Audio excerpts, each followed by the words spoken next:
咱的國軍當日漢光演習，想會到這中國所宣布講，8月中呢會和印尼海軍艦艇佇台灣東部外海進行共同演練。咱的陸委會就表示譴責，也拿這外交部也甲因批評，講這獨獨是中國政府會造成不安，也個威脅。也拿國防部是有講到講，因攏有掌握到這中印海上操演軍事戰面，袂對台灣造成直接的影響。國軍漢光演習即要結束，中共探視情關區域局勢緊張，單方面宣布8月中要甲印尼海軍艦艇佇台灣東部外海共同來演練通信操演海上補給隻區目。陸委會強烈譴責中共挑戰行為，侵犯咱國主權。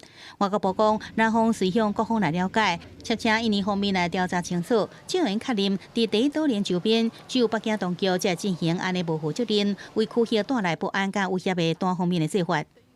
印尼沒有正式公布，他都沒有公布，因為所以目前為止，這一個來跟紅河艦的接觸是中國片面宣布出來的，而且講的好像他們兩個專程在那邊軍演一樣。對，不是光跟中共預劃要做一個這個對禦的操演，他事實上跟日本，後續跟美國。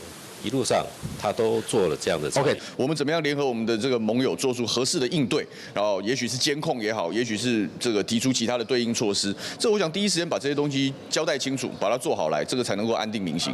國防部掌握中印海上操演佇軍事上面，未對台灣造成直接的影響。學者分析，中共安尼做反制日本甲菲律賓海峽外界談判，同時也向國際展現，共軍佇台灣東部外海甚至西太平洋有行動的自由，嗆聲美國一米警告。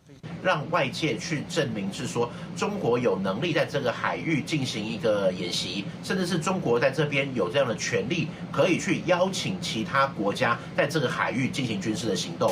國軍繼續對美國軍事顧問加強自我防衛能力。美國國防科技公司 Anduril 負責生產交付 OTS 600M 攻擊無人機予台灣，也甲中科院簽署合作備忘錄。創辦人拉奇接受外國媒體專訪，對外講向南方提供飛彈、抵抗攻擊彈藥、俗稱自殺無人機。以及航空系統合作中共侵犯台灣。We're delivering all kinds of things. We're delivering missiles. We're delivering loitering munitions. A lot of stuff that makes it much harder for China to get across the strait, land on Taiwan, and invade it.